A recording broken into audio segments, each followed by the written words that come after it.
Welcome to this presentation on World War I and its aftermath. This is chapter 25 in your textbook.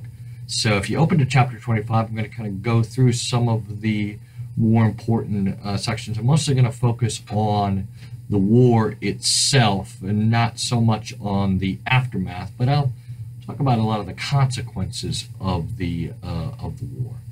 The first thing to keep in mind is that the end of last section we talked about, in fact, the causes of World War I and how there was a real frenzy for war and actually almost a euphoric celebration of the war. Sometimes historians refer to this as the Great Fall-In, the great time when the time when young men from across the continent are volunteering, if not being drafted, and falling in to their duties as soldiers in this what was becoming a real kind of nationalist, patriotic struggle between these nations. We've talked about nationalism, and it certainly seems to have helped the governments getting these armies together, because there's a huge rush for young men to enlist, and they enlist with a lot of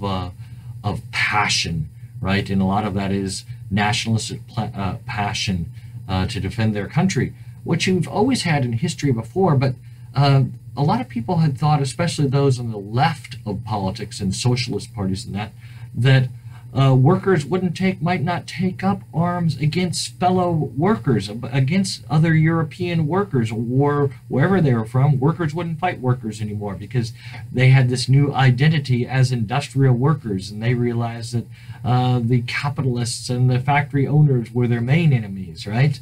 That were oppressing them. Well, it didn't quite work that way, because even most of the socialist parties across Europe support the war at its beginning. And those who don't support the war, in fact, some socialist leaders end up being assassinated. The mayor of Paris comes to mind, a guy by the name of Jaurès. He's assassinated. Rosa Luxemburg, who is a socialist leader in Germany, she is eventually assassinated as well, largely because of their opposition to the war. Okay, let's look at the section in your textbook called the Blueprints for War. And you can see those things that we studied in the Module 4 from last semester are coming together here. The Central Powers were, in fact, an outgrowth of the Triple Alliance. Notice, though, that Italy switches sides. They don't stick with that Triple Alliance. They are actually going to join with Britain and France and with the Allied powers. And the Triple Alliance, though, will become the Central Powers. And the Cordial Entente, or the Triple Entente, kind of morphs into what would become known as the Allied powers, right? Great Britain, France, and Russia, and then even Japan is going to join the side of the Allies. That's different than World War II, right? Japan's fighting on the side of the British and the French. And the Ottoman Empire, they join the Central Powers. So it's a little bit different, than what you might be more familiar with the sides in World War II. A lot of this early motivation for which side you would join is based upon territory and sort of building empires. Germany really wanted more territory to its east in the Russian Empire. The Ottoman Empire wants to just defend itself and maybe expand its territory. The Japanese join the Allies for hopes of also territorial gains, and Italy joins the Allies too, just because of territorial gains. A place called the Dalmatian coast is promised to Italy if the Allies win the war. Another thing to realize that very quickly this war, as I've said with the entry of Japan, becomes an international war. It's not just a regional European war. And especially because these colonial powers, these European nation states, usually have large empires. So they're going to conscript soldiers from Africa and from, in the case of Great Britain, from India. And the war will be fought in other places as well, though it will be fought most ferociously in Europe. The other thing to realize about this war is that it's a mechanized war, unlike any that had come before it. And the leaders, political leaders, and even the military leaders at the time really miscalculate the effectiveness of their weapons. They don't know how to use these new weapons yet, especially the machine gun and the airplane. Industrial efficiency. They realize that industrial efficiency is key to winning the war. They realize that they have to keep their economies at home churning away, and those factories pumping out all those various types of equipment that the soldiers in a modern war will need: ammunition, guns, uniforms, boots, helmets. But also they begin experimenting. The war becomes a big industrial military testing zone. And this is going to include very quickly, a couple of just months after the war has begun, the use of poison gas. And different forms of poison gas are used. Chlorine gas, probably the most deadly, but also mustard gas. All of these things can be both painful and deadly, and they can kill.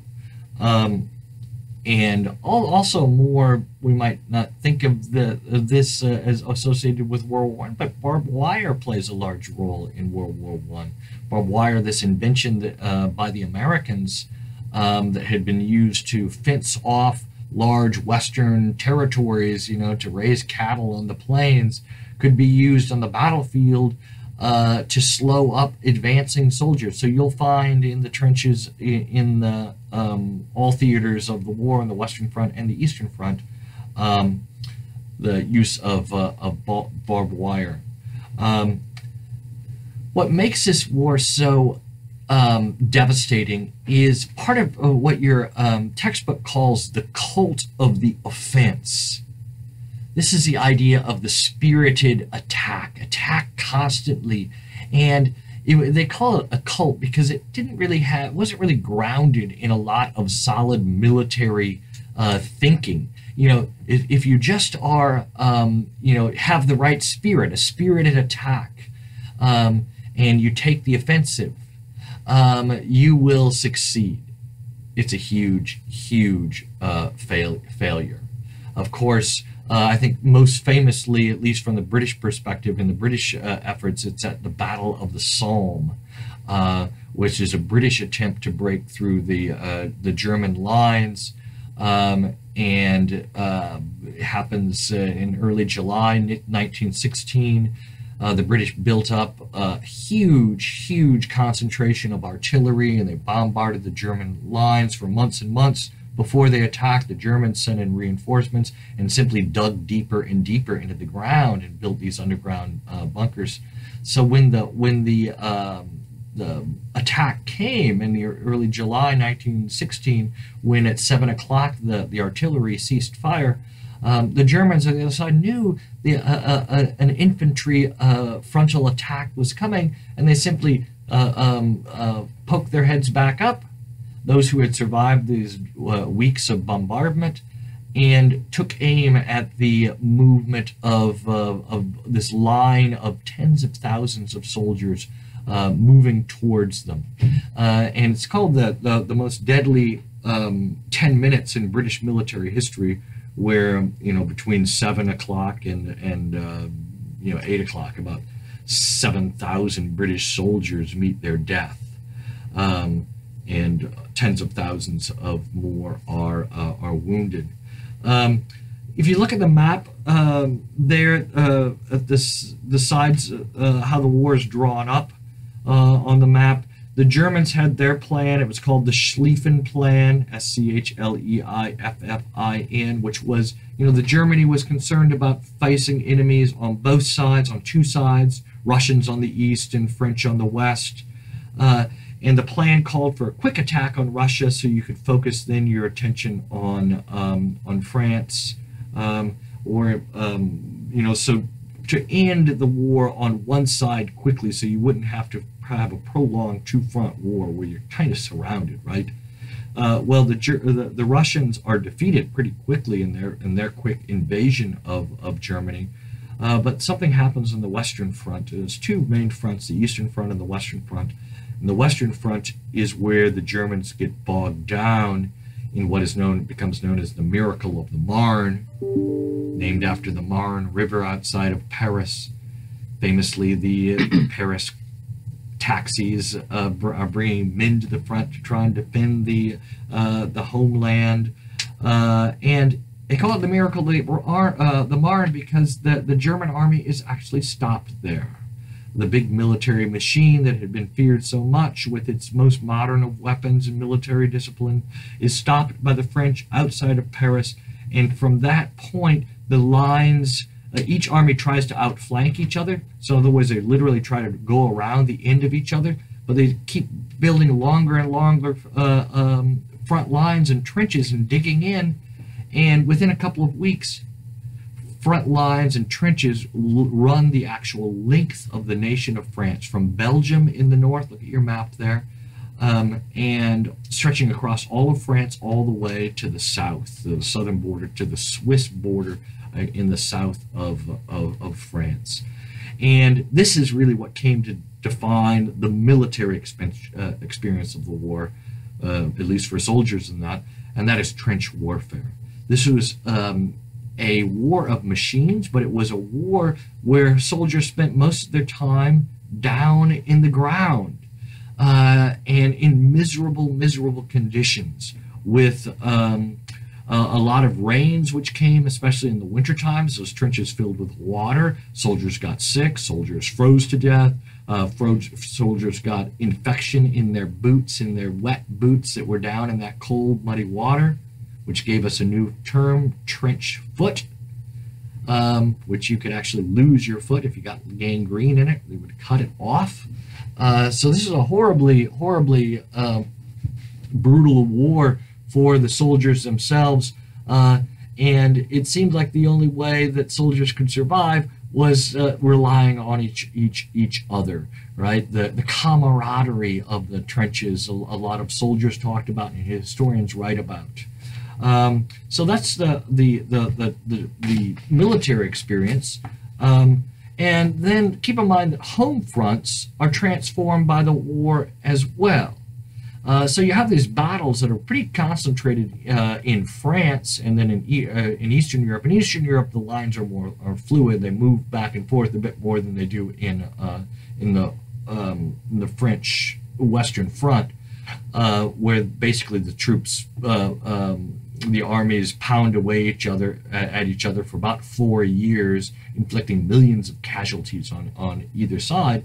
But outside of those concentrated war battlefield scenes, the civilian life was being transformed as well, especially as there becomes labor shortages, and women moving into factory jobs, into bus driving jobs, trolley jobs, train conductor jobs.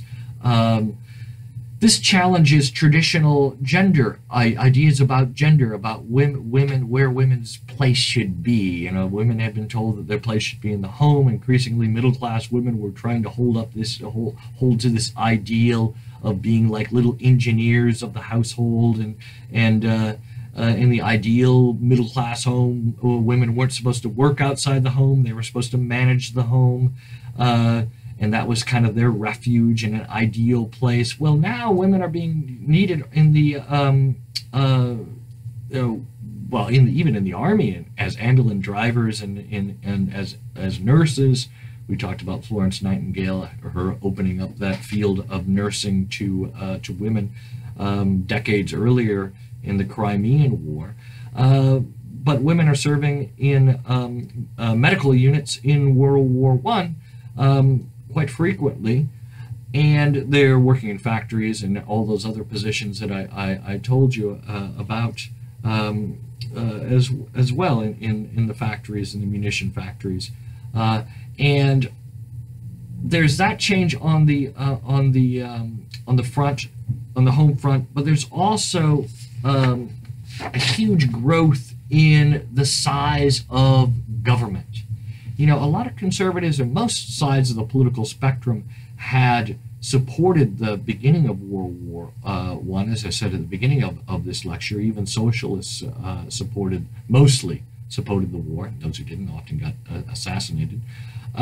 But there also are government's actions, growth of government. I said conservatives have supported the war, and kind of like conservatives today in the United States often supported small government.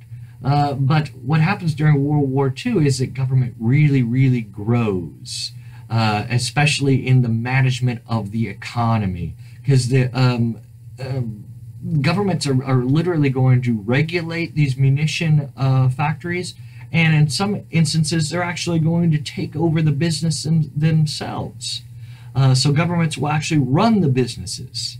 Governments will demand that bars and pubs close at 7 o'clock in the evening, right? Because people weren't supposed to be enjoying themselves late at night, you know, doing all sorts of drinking and carrying on like that.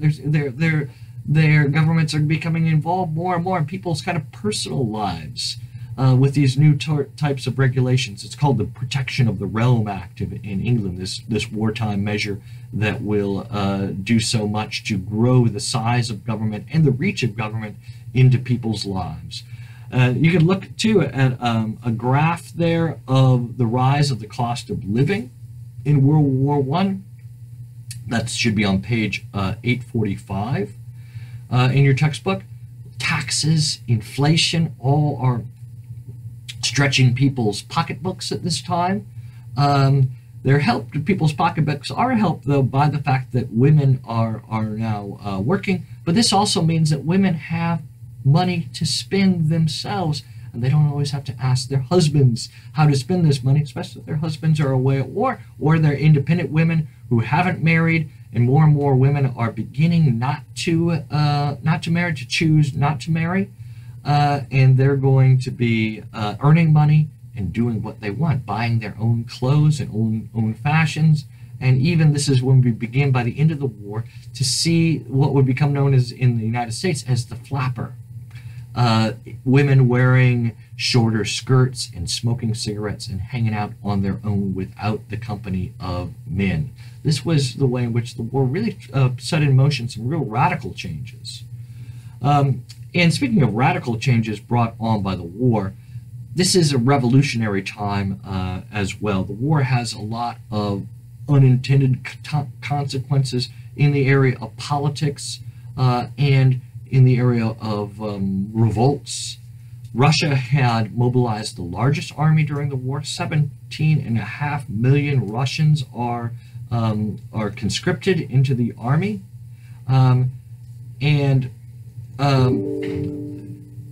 I'm sorry, that 17.5 million Russian soldiers die in the army. Their army is far larger than that.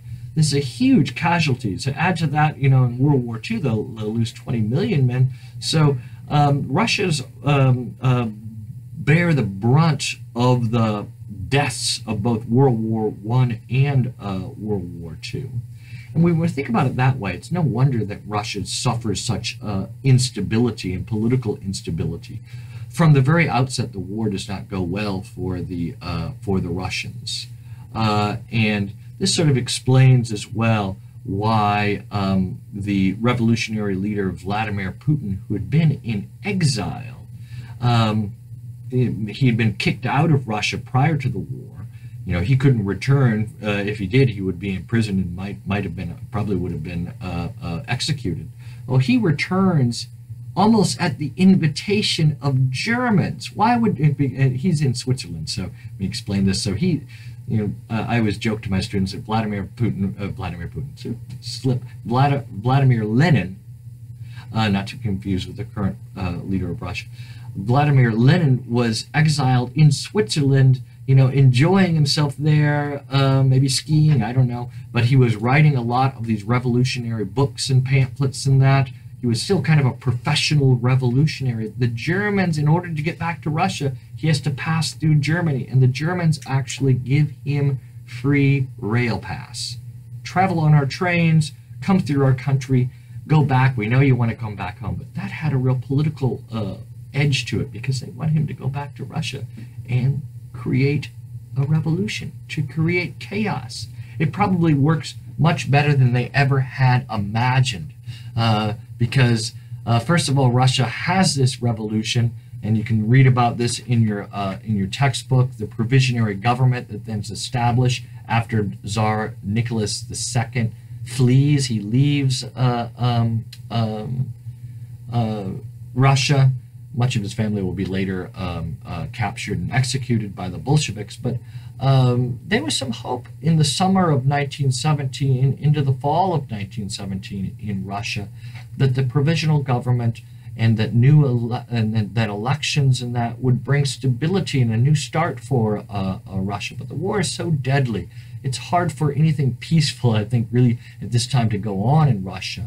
And in end of October 1917, October 25th, 1917, the Bolsheviks, a small revolutionary, relatively small revolutionary party in Russia, takes control in a coup d'etat and a push over of the state in 1917. And this is the Bolshevik stage of the revolution, the communist stage of the revolution. The Reds take control. And Vladimir Putin will, I've said it again, Vladimir Lenin will actually negotiate a separate peace with Germany. And that's super important to keep in mind. And some of you who have taken world history know this already, that Russia, in effect, loses World War I to the Germans with the Treaty of Brest-Litovsk. That's Brest-Litovsk, Brest-Litovsk. This treaty ends the war in Eastern Europe at the expense of the Russians and to the advantage of Germany. Look at the map there of how much territory Germany gets in Eastern Europe according to this treaty. And then there is the Western Front that continues even after Russia has signed this disaster treaty. Vladimir Lenin signed this treaty, and it was part of his promise. He had promised land, peace, and bread. And that was very popular amongst the peasantry and amongst soldiers, two very important groups in Russia at this time. And then finally we have, to go back to the Western Front, we have the slow collapse of the German front of the Western Front on the German side. But keep in mind that in the summer of 1918, Germany is able to take a lot of those troops that it had been fighting the Russians with and move those back to the Western Front and put everything that they have into trying at the last minute to win the war when they knew they were beginning to be outnumbered in 1917. Because remember, when 1917 as well, it's not just the Russian Revolution that occurs there, but also the entry of the United States in April 1917, World War I, or what they call at the time the Great War. What Woodrow Wilson, the President of the United States, would call the war to end all wars. And Lloyd George of England would call this as well, to try and rally civilian and military support for the war as things were becoming very difficult. And the Germans, in that summer of 1918, after they've won in the East, they bring their army, they bring more troops from Eastern Europe to France to fight. and they make some pretty significant gains, actually. But I usually explain this to simplify a pretty complex military story too little too late. By September and October of 1918, German troops are losing the war.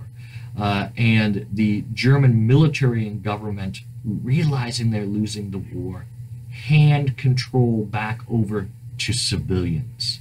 It's as if the German military want to say, we're losing the war, but we don't want to be responsible for this loss. And that's going to set up a really kind of scary situation for Germany in the 1920s and 1930s. The Treaty of Versailles, then, look over that in your textbook.